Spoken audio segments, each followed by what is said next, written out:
DSPN, the Devlin Sports Podcast Network. LBP with TMG, that's Let's Be Positive with Twisel's Matt Gunn, and we're talking about jumping aboard the Wallabies Express. We're going to discuss Doug Bracewell and compare his punishment for the cocaine charge to Josh Addo-Carr. The Test Series versus India starts Friday. NRL fixtures are out. Matt, I got to say, and you won't hear me say this very often, mate, I am all aboard Toot Toot, the Wallaby Express. The Grand Slam quest is on. Let's have it. If your question is, can we do it? The answer is, Yes, we can. I've got a pencil to wave today if I get a little bit outraged at anything, Martin. But look, what we saw over the weekend is maybe the best Wallabies team we've seen in maybe nearly a decade. Hang on a second. At least 10 years. Hang on. If you're mentioning 10, talk about the Welsh losses in a row. This is an appalling side. This is like the All Whites beating Samoa 8-0 last night. Come on, man. You can't go all gaga over beating Wales by 50. Let's just not get too carried away. We can only play the team that is in front of us. Yeah. And everybody says that every week. I mean, the French are saying that. Why didn't we beat the All Blacks by 100 points?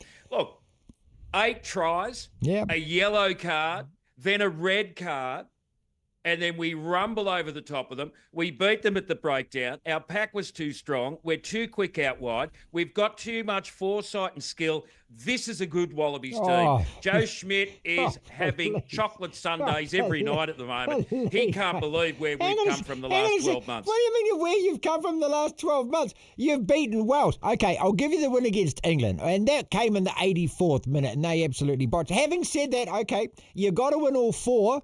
And you've won 2, and now it's Scotland next. And this is why I'm on the train, because if you beat Scotland, all of a sudden that match against Ireland, the 4th and final one, becomes a grand final of the Grand Slam itself. And I'll tell you what, and I don't want to be mean by saying this, but this is of more interest at the moment, I think, to most people who are international rugby fans than the All Blacks playing Italy, for example.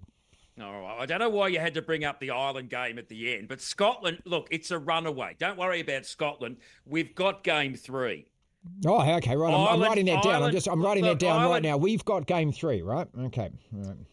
Put it down there. We've got game 3. Game 3. We've got it. Okay. Will we get game 4? Look, I don't know. I'm saying with a bit of bravado, we'll get the Grand Slam. But the truth is the 2 games in yes, I know, 2 games in a row is something special for the Wallabies. Celebrate. Absolutely. And when we struggle to get 1 game or half a game or 2 halves in a row that look that good, we start to get happy. So 2 wins in a row and a comprehensive victory against a great Welsh side coached by one of the world's great coaches. Let's talk about celebrate and celebrating, but let's not do what Doug Bracewell did. Now, Doug Bracewell, who was absolutely magnificent bowling for New Zealand in that test win in Hobart, the last time that we've beaten Australia, of course, in a cricket test. And we'll talk about the Indian series coming up, starting on Friday in a second. Doug gets caught after the event, after a Super Smash game in January, tests positive for cocaine.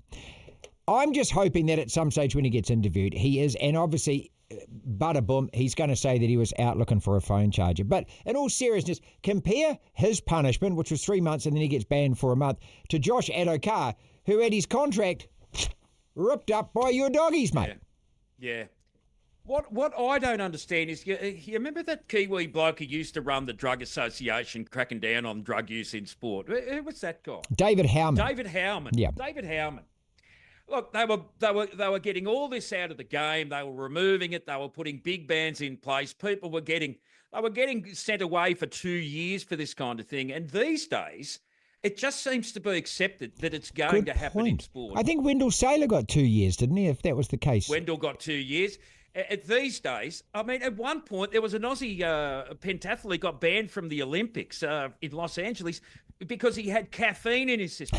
Now these guys are going out and they're doing these sort of a drug, but there's not anything to do with the enhancement. No, they're not. Recreational drugs. Not to say that they should be doing it, but I think we need to remove that. I just read all the comments yesterday from the CEO of New Zealand Cricket and Heath Milton, the Players Association, and some faceless boffin from Wellington from Drug Enforcement Sport or something. And they're also worthy and pointy-headed about it and tut-tut about it. And it was all counselling this and rehab programs. This couple of things here, Matt. And let's be honest about this. Those three people need to go down to the viaduct in Auckland on a Friday night and stare into the eyes of every person between the age of 20 and 35 at 1 in the morning and ask them what they're on. Recreational drugs for these generations are just like going to the bar and buying a lager. The other point is, and I'm not saying that they should be allowed to or whatever, but I'm saying it needs to be made that point. The other point is, was Doug Bracewell the only player involved? Was he the only one? He scurried off by himself and he bought himself some cocaine and he snorted some cocaine by himself after the game. Then he went back and celebrated with his teammates. Was he the only one, or was he the only one tested? Look, going to collect a phone charger is an individual endeavour. But doing coke after the match is a group activity. Normally, as far as I'm concerned. I think normally. I've watched movies. I've seen the movies, mate. I've seen the movies. We've been around. I've been at different parties. There you go. I've seen this happen. So, yes, I would say that whatever the testing process is, he got unlucky. Yeah. I think that this is probably the right way to deal with it. You know, I don't think the 2-year bans are the right way. I never actually did. It's not like anabolic steroid use in the 100 metres or something like that. This is a totally recreational side of the game. But what I do find very inconsistent is the way that we're allowed to deal with it now. I mean, there are these associations involved in monitoring drug use in sport. Well, surely there still should be some kind of baseline playing field for everyone. Josh Addo-Carr loses a $400,000 contract. Yeah, although he's got another job with Parramatta. He's straight away to Parramatta, and I said this at the end of the NRL season, that I didn't think the Dogs should sack him for this. I thought they would.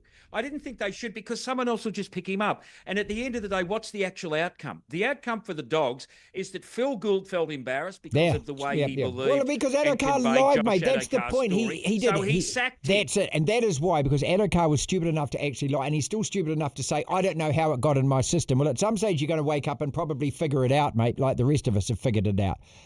But, you know, Bracewell seems to have said, you've got me. He's going down to rehab, however long that took. He's taken his time on the sideline, and then we all get along and we're back into it. But, you know, if you're looking at it in a point of view where you're supposed to take these sporting organisations at face value and seriously, surely there should still be some punishment that says this is what's going to happen to you if you do this, not some random outcome at the end of the day, depending on who's running the club or the organisation that you're playing for. Speaking of things, NRL last week, first fixtures of the new season 2025 came out. Are you excited, or is it too early to get excited? I saw my Warriors are playing at 11 o'clock in Las Vegas, and that's the first game up and everything, but I'm still kind of almost in last year mode yet. I haven't kind of got over last year mode yet, winning 9 bloody games out of 24, which wasn't good enough. I don't know about you. I mean, you're a Doggies fan. You had to be a pretty good season last year. Well, for the Doggies, it was a hell of a season.